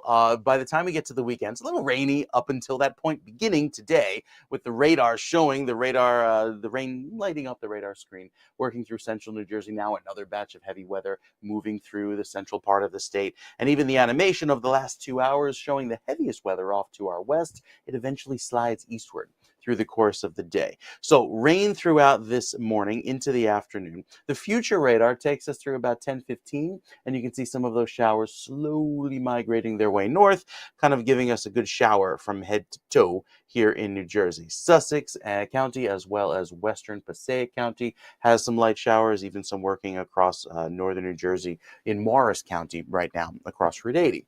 Well, the rest of the morning will feature some of those light showers into the afternoon there in central New Jersey, with another round of heavier rainfall tonight. The rain today will help lower the pollen levels, even though they were a bit elevated yesterday, with, of course, those dry breezes that were around. And even over the next several days, we'll have a healthy amount of rainfall, anywhere from 1 to 2 inches. Again, this yellow blotch you see off to the west, that's the 2 to 4 inch rainfall, and that stays over Pennsylvania. So no flooding concern, just the steady wet weather that keeps our UV a little bit lower, at a 4, which is moderate. It could be worse, it could be low, but even with the breaks in the clouds that may return as soon as Thursday and Friday, still have to get through this first round of wet weather today and tonight. The futurecast shows that the rain becomes steadier into this afternoon and evening, and ultimately turns heavy by tomorrow morning. Some thunderstorms in the vicinity. Those eventually clear out, and then we're left with an easterly breeze with a windy finish to your Wednesday. Thursday morning, you see a few more of those thunderstorms bubble up here along the coast, working their way northward, and even in through Thursday afternoon. Any sun that reaches the ground helps to fire off a quick passing storm, which will likely be the case by Thursday afternoon as a southerly breeze takes over and tries to clear out the coast. It turns it a lot cooler at the coast, 61 on LBI as opposed to 83, 22 degrees warmer, and just that little bit of a distance because of the influence of the ocean. It's still pretty chilly. Ocean temperatures running in the upper 50s. Throughout Thursday morning and afternoon, have again that cooler feel at the coast, but by Friday, it turns mild everywhere because the southwesterly wind builds in, and that'll bring our highs into the 90s across many locations. This is your 90 in Trenton as soon as Friday afternoon. We'll try to cool it down a little bit for Saturday morning, but I think with the moisture in the air, there'll be a touch of fog, and then we get a round of storms on Saturday afternoon. Sunday turns drier as Monday and Tuesday looks to be nice and sunny. So the upcoming weekend starts off a little gray and foggy in the morning on Saturday, but dries out by Sunday afternoon, especially later in the day, with temperatures climbing to 79. It'll also feel a little bit less humid by Sunday when the cold front passes through. We'll take a check of the 7-day forecast, Ken. We got a sneak peek of what to expect for Memorial Day weekend coming up as well. A general idea. General idea, which is better than a lieutenant general idea. I'm just saying, just the way I look at it. All right, Mike, thank you very much. Thank you for being kind and indulging me with a laugh. It didn't even deserve a laugh. It was such a bad dad joke. All right, sir. We'll check back with you. It is 8:24 right now. Nuclear power generation is kind of making a comeback. It's, in fact, a dramatic comeback because the demand for more electricity is there. Everybody wants sustainable, non-polluting. Well, nuclear, since the 1960s, we've been saying nuclear is non-polluting unless there's an emergency. And that only happened a couple of times in the history of humanity. And that was because of irresponsibility. But nuclear has new, smaller plants that can be controlled almost entirely by artificial intelligence. So Google is now getting involved with a developer called Elementi Power, primarily because AI itself demands an enormous amount of energy. So you see, AI will control the nuclear plants because AI itself requires huge amounts of energy to run itself. To weigh in on this and more this morning is brand and digital strategist Fisher, who can be found on X, Threads, and Instagram with the username @Fisher and through his website, fisher.media. Good morning, Fisher. So let me get this straight. AI requires massive amounts of energy to run. let's But talk it's about just the bakeries. basics is I'm speaking out loud because I'm trying to wrap around it. So because it's sort of an invention, the necessity, the mother of invention. So because AI and memory storage, cloud storage facilities require so much energy, they had to come up with something. And nuclear is the perfect answer because it's perpetual, right? So tell us about this. Yeah, so data centers in general for cloud computing, whether you're storing your documents in Google Drive or you're using Amazon Web Services, plus think about all the movies that we watch on TV, Netflix and Paramount Plus. Well, all of that needs to be stored somewhere. And back in the day, companies used to store what they called on premises. So where your company was located, usually there was some sort of rack room where all the computer servers were. But now there's so much need for computers, we store them in the cloud. So we use Google, we use Amazon Web Services, we use Azure, which is from Microsoft, and some other cloud computing services, and they need servers, right? So that was already sort of on the way. Now with AI, we need more data centers and more power, and that is the need, because the need for power drains the system. So if you have a data center in a business park, that data center is most likely going to be the most draw off the grid, and it compromises, right? So, and a few weeks back, if you remember, we discussed with Chevron building and providing power directly to their own data center. So they would build a data center, they would provide it with natural gas or whatever, and then they can lease those data centers out. And like you mentioned, nuclear developer Elemental Power signed an agreement with Google to develop 3 sites powered by nuclear. Google is going to fund these projects, which will generate at least 600 megawatts each. And it's not to own them yet. This is just sort of the precursor, right? So Google is just providing capital as Elemental commits to the early stage development, and then Google will have the option to buy the power once sites are up and running. Now, goals of projects like these have different layers to reduce the load on the grid when the projects like data centers come online. And in many of these cases, especially the nuclear case, the Chevron project that I mentioned, this is to be completely off grid. So the surrounding areas won't suffer from having a data center in terms of the energy resource. And in theory, at some point, this might these power sources might provide enough power that they can sell them back to the grid, and then providing a stronger backbone to those companies or the power companies that surround the data centers. Now, all this is still a long way off. The goal for the first reactor is to come online in 2030, and then more along the way through 2035. Yeah, but that's the amazing thing. A lot of people don't realize. I think everyone's so high on the idea of electric car, electric car, electric car too. And they think, oh, they just plug it in and it's all good. No, you need to have a special electric line brought to your house. Most people Yep. don't have the quantity line, the amperage line automatically, because you wouldn't need it for your regular home stuff. Then you need to have the special converter, and so that could cost thousands, right? If you had an electric vehicle, and then you plug in that vehicle and it draws a lot of power. The average, from what I was told from a friend who has, in fact, my father-in-law has an electric car, it's about $15 a charge. It could be, depending on where you are. So when you do the weight, it's like, all right, how much is it to fill up on a tank of gas versus how much does it cost to fill up on a charge? It's not that, it's still better, but it uses a lot of electricity. So the draw is huge. And that's why you do need the idea of having a separate power facility just for the cloud in that community, or for, in this case, AI, one and the same, basically. That it's makes sense. But I think a lot of people think that electricity is just there, and that there's enough electricity in your local plant and boom. Well, that's why we have brownouts in the summer, because everybody's putting on their air conditioning and there just isn't enough supply. And this is in a time when we have everybody with more energy efficient air conditioning and energy efficient light bulbs, and we're still having brownouts, which tells you that you need something better, and this is the perfect answer.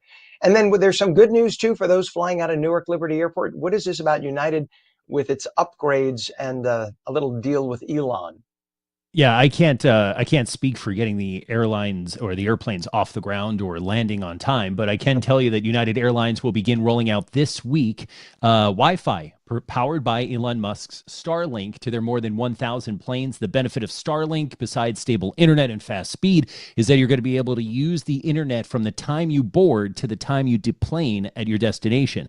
Wi-Fi will be free. You just need to have a Mileage Plus account. If you fly United a lot, you already do. It's their frequent flyer account. If not, you could sign up for free. And while you'll have the fast speeds, you'll need to agree no phone calls, no FaceTime, no video meetings, all of the normal stuff, so you don't tick off the neighbor in the seat next to you. Why United? This is sort of a long time coming. United currently has 4 different vendors providing internet for their fleet. So often you have to log into one vendor on one type of plane or one leg of the flight and then another vendor. So having Starlink will give you a more consistent experience, and it's great. I happen to fly Delta, and they upgraded their Wi-Fi a long time ago. You have to have a Sky Miles account, same deal. So this is going to be it's definitely a long time coming for United, and it'll be great and reliable. Yeah, so you don't want the guy next to you saying, "Hey, Charlie, look, let me show you this. I'm on." Nope, that That's would be Aunt Lottie, you. by the way. That would be you. Yeah. Oh, Aunt Lottie's back. Oh, fantastic. Yeah. Hey, How come you don't Charlie, ask look, me to I'm speak on the Italian? plane. Hold up. Hey, look, you see the guy behind me on the plane? I could just see it. I would be that person, the person behind flipping the bird. I almost did that, by the way, just now, almost flipped the bird to give an example, but I'm so glad I did not. But We because all are. that frame of video would have been seized by somebody online, and that would have been my forever rest of my life. What was my career? Yeah, would have been Anyway, me. you would have been in the frame. That's a good thing. Yeah. Oh, No, but the amazing thing here is that I love that Elon Musk's system, Starlink, works while on the plane. The question is, and you may or may not know the answer to this because I don't, and that's why I'm asking. Is it that there will be a receiver dish on the surface of the plane transmitting and receiving, and then it will Bluetooth to the phones and computers on the plane? Or is it that no. it works right through the ceiling of So the the plane? Wi-Fi, so they put in a Wi-Fi receiver in the plane, and then there's a dish mounted to every plane, whether you have the 4 vendors that United has or one consistent. And then you're using the Wi-Fi in the plane. So Delta Gotcha. Wi-Fi is Delta's, and then United, I'm sure, has the similar. It's the same way as you have your home internet, where the internet comes into your house from wherever. And if you have like a Verizon 5G or T-Mobile, where you have the wireless router that you're getting off the cell service, and then you're using the Wi-Fi within it, or you connect a router. It's the same technology. I mean, it's the same Gotcha. thing, So where the it's internet not that comes your in and phone then is you're connected.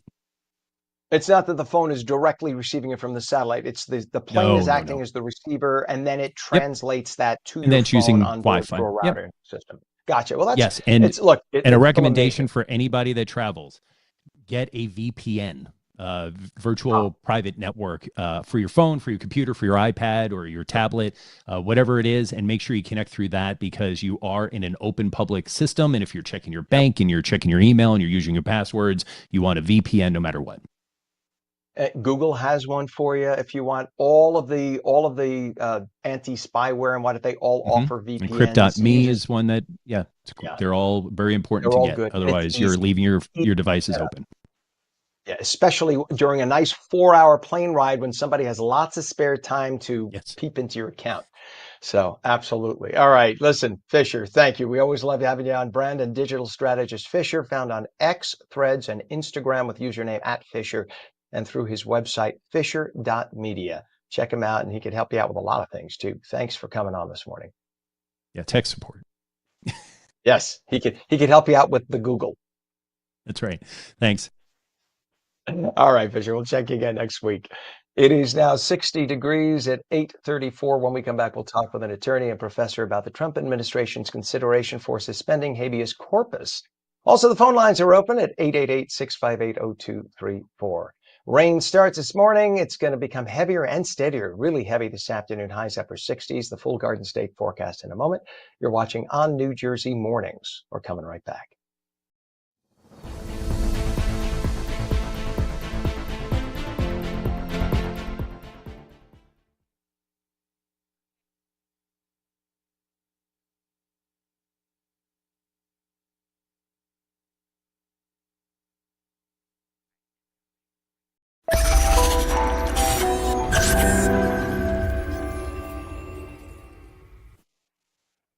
And a very good morning to you. It is Tuesday, May 13th, 2025. We have 61 degrees now at 8:35. I'm Ken Rosato. Welcome back to ONNJ Mornings. Showers this morning becoming heavier and steadier this afternoon. Highs in the mid to upper 60s.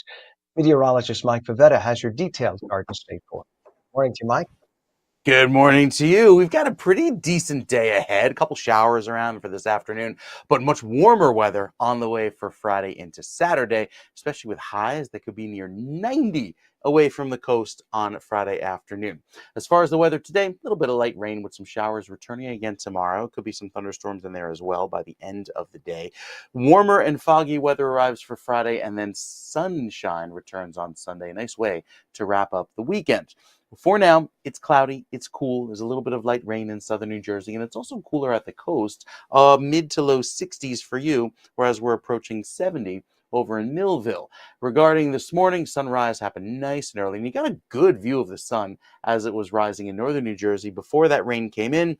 Now the clouds taking over, the showers lasting, and those on and off rain showers continue for at least the next several days. You can see the precip chances are pretty high through the middle of the week. Throughout Thursday and Friday, they dip down to 50% for Saturday and then drop off into Sunday and Monday. So dry weather is on the way.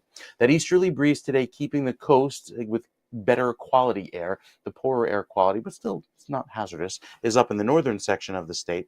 And with that breeze today blowing and the rain falling, I think we'll see the air quality improve into tomorrow as that rain continues. So throughout Wednesday evening, we still have the shower chances, even into Thursday with some breaks in the clouds by the end of the day. Notice the warm frontier off to our west. As that pushes in, it provides a very warm afternoon for Friday, especially with the afternoon clearing throughout the end of the day. That will help fire off a few storms for Friday afternoon. So keep an eye to the sky by the end of the week. I think you could see some thunderstorms roll through of what will otherwise be a very warm finish to the day. 79 is a statewide high, but there will be some areas that could reach 90 or better by the end of the day Friday.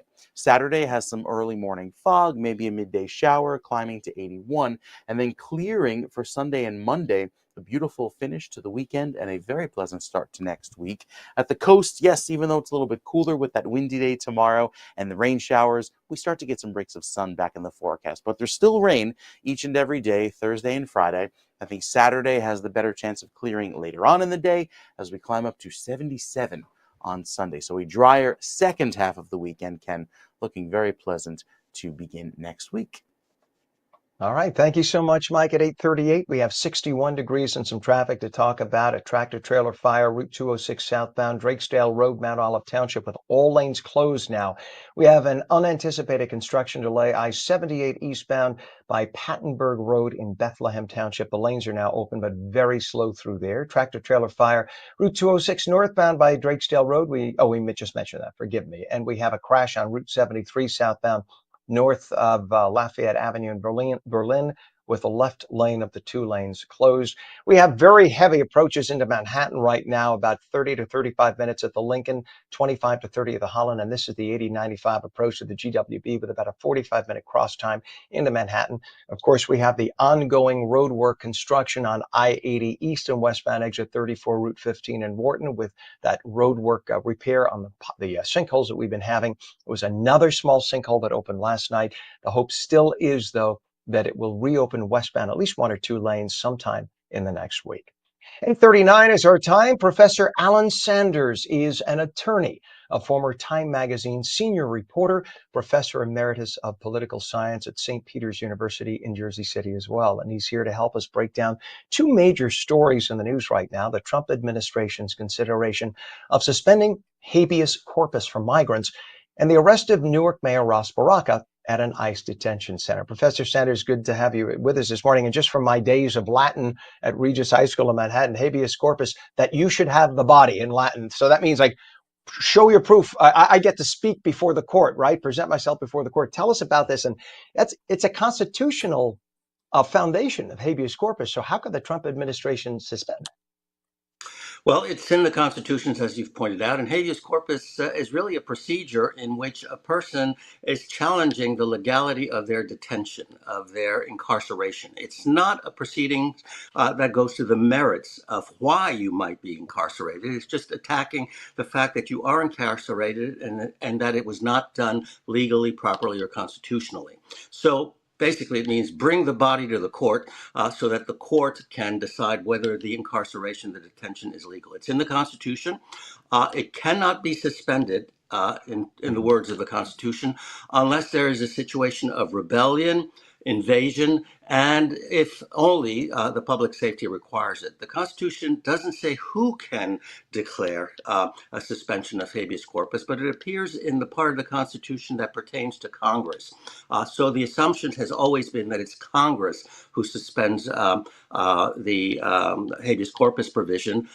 That's where most scholars believe the power resides. It's only been invoked in situations of war or insurrection, and so this is where it stands. And so the Trump administration is looking into this. But most scholars say you can't do it alone, Mr. President. It has to be done by Congress. Otherwise, what's the point of having a three-branch government? And I'm very libertarian, and I look at this as much as, whether you support Trump or not, there will be other presidents. And just if Trump is on your side politically today, you could have a president tomorrow who is not, and you don't want this, no matter what side you're on. We have a constitution for a reason. And thank you, by the way, for clarifying so beautifully and so eloquently what habeas corpus is and why it's important. My question is this: where the heck has Congress been? We haven't heard a thing. It's as if we don't even have a Congress. Is it me, or are they unusually silent of late? Well, they are unusually silent of late, and I think the question you asked is one that's been asked by many Americans. Where is Congress? Why are they not speaking up? Why are they not at least challenging some of the actions of this administration? And where are they? I mean, Congress has committees. Those committees can investigate all kinds of things. They can praise the president. They can criticize the president. That's what Congress is supposed to do. Challenge the president where he needs to be challenged and agree with the president where they agree with him. But the Congress has been totally silent. And the only thing that can be explained is that there's extreme partisanship on Capitol Hill. The Republicans control both the White House and the Congress. And so they are highly partisan in their approach and believe that the president should basically have a free hand. Some will tell you that many members of Congress are simply afraid of the president. They're afraid of being primaried. There have been threats against members of Congress who disagree with the president. So it may be a combination of political submission, but also possibly a fear. Yeah, it makes a lot of sense, actually. And shifting to Newark, Mayor Ross Baraka was just arrested at an ICE facility the other day. What are the legal implications of a sitting mayor being arrested while protesting federal immigration policy? Well, the legal implications are not so severe. That is to say, if you break the law, whether you're a mayor or an ordinary citizen, you can be prosecuted and sentenced if you're found guilty. What's at stake here really is the politics, the imagery of having a mayor of a city who challenges the existence of this detention facility arrested. And so really it's more of a political story than a legal story. Legally, if the attorney, I should say the prosecutor, the district attorney, actually it's the U.S. attorney, decides to follow through on this, we'll know the facts. The facts will be exposed in the proceedings, and then we'll know whether what happened and whether the mayor actually violated a trespass law, as it is claimed by the prosecution. But really, it's the political story. Do you really want to see a mayor arrested for something that is relatively minor, a trespassing charge, whether or not he committed it? And of course, it also involves 3 members of Congress who witnessed the incident. They were not arrested themselves, but they witnessed the incident, and so they're speaking out loudly and publicly. So this is really a political story, not so much of a legal story, I think. Yeah, and I think, and it's all politics too. Politics always rears its ugly head in a case like this. And you have a case where a mayor is running for governor and went there and made comments to certain members of the media that he went there with the intention of getting arrested so that he would be in the headlines. And then you have, the declaration that this particular facility has violated zoning laws or has some zoning infractions. when this facility this existed for decades, and under the Obama administration housed over 1,000 illegal migrants, and there was never an issue brought up of zoning then. Then it was a halfway house for the county's jail, and there was never an issue brought up of zoning then. And the issues they're bringing up, they're talking about 6 electrical outlets potentially not having the outer shell has a crack on it, and they're trying to say that that violates the zoning. So it becomes like silly stuff, and this is where politics on all sides then enters silly season, and this is the kind of thing that happens. And then, of course, as members of the media, you've been in media for years as well, as a senior reporter, and me, I was at ABC for 20 years. This is where we jump on and we bring our cameras, and all of a sudden it becomes a show. Professor, I'll let you comment before I move on. Please feel free. Sure, I think that's right. Look, any demonstration, whether it's peaceful or violent, I think this was essentially a peaceful demonstration, though there was a little bit of scuffling, is meant to be political. And of course, arrests are made sometimes by mistake, sometimes intentionally. Sometimes people go to want to be arrested. Sometimes they don't want to be arrested, but they are anyway. But basically, anytime you stage a demonstration, whether it's a demonstration of the right or a demonstration of the left, you're looking for publicity. There will be legal consequences if laws are violated, but essentially it's a media event. It's an event to raise an issue that you believe deserves attention by the media and by the public. And that's what demonstrations are all about, no matter who, whether on the left or the right, stages the demonstration. We've seen this over and over again. And so, again, there are legal ramifications, but essentially it is a political story. Professor, thank you for bringing an element of class to this broadcast this morning. It is an honor to have you on, and I hope you come back again. You are clearly the voice of reason and judgment. I feel like I'm back in journalism school when I have you on, but it is an honor to have you on, and I really mean it. I hope you come back, please. Thank you so much, Professor Alan My Sanders, for pleasure, joining Ken. us. My pleasure, Ken. You bet. It's wonderful to be with you. Take care. Thank you, sir. Have a wonderful day. All right, it's 8:47 right now. Showers this morning becoming heavier and steadier this afternoon. Highs in the mid to upper 60s. Meteorologist Mike Favetta returns with your full Garden State forecast, and we will take your calls at 888-658-0234. You're watching ONNJ Mornings. Don't go away.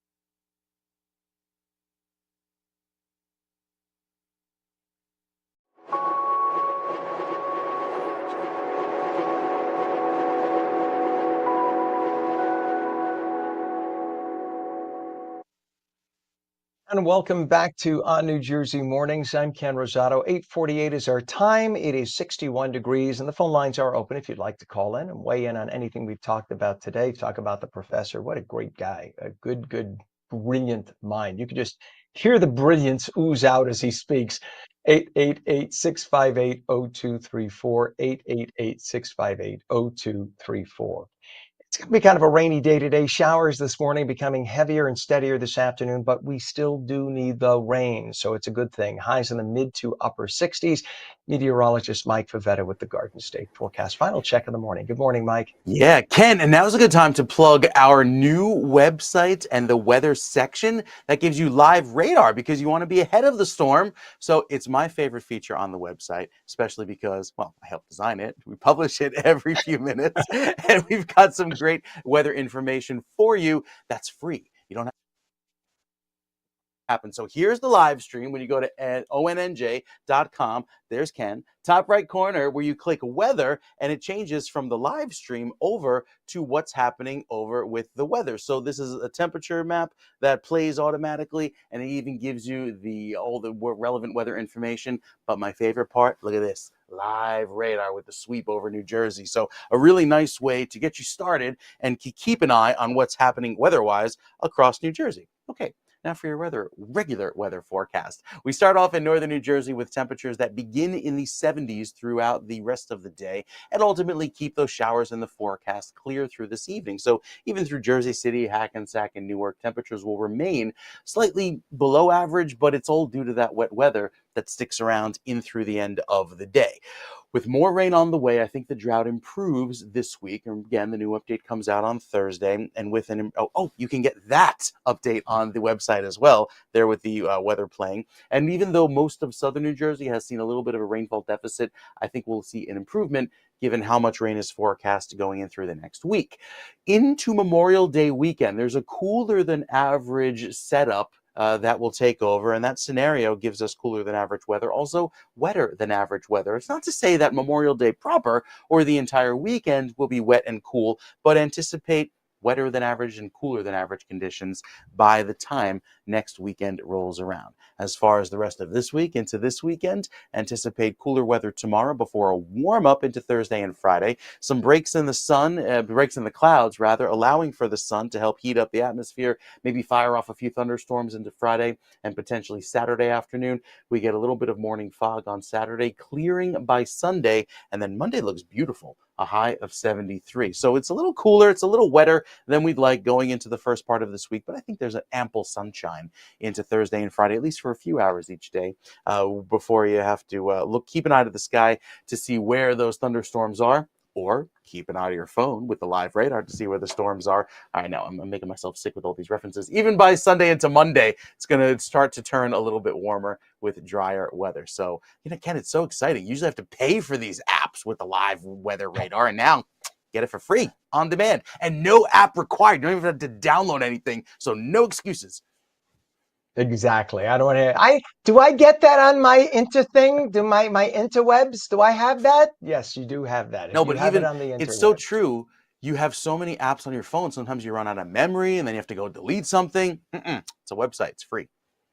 Right. And for those who don't realize, you could make it a favorite. There's a little star in the upper right corner. So when you go to it once, hit that, and that way you could just always go back to it without having to write. Because, all right, another confession here. It took me like a year of having my smartphone before I realized, oh, you could hit this. Oh, favorites. That's what that is. And then you have your list of favorites. So I confess, even I was one of those interweb people. All right, thank you very much. It looks great as always, Mike. And my mother says thank you for getting my face off the screen by clicking on the maps. That was a good thing.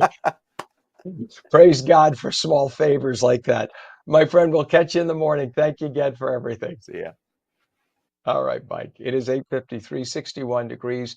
And in a moment of joy and relief. Oh, I'm sorry. I'm cutting ahead. Sorry, I forgot about Pam, I forgot traffic.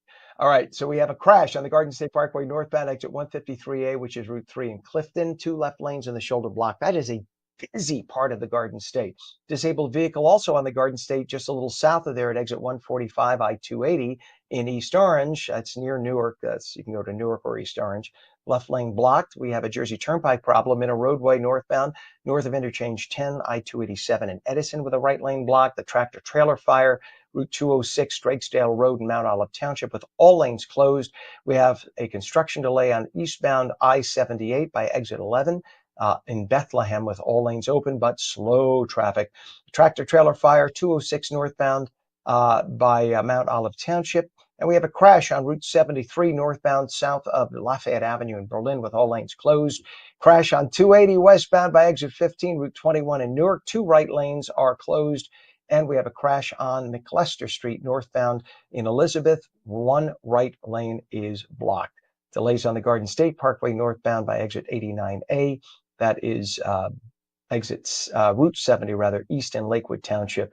That goes for a couple of miles. 2-hour delay caused by volume. And the 8095 approach right now into the GWB is wide open.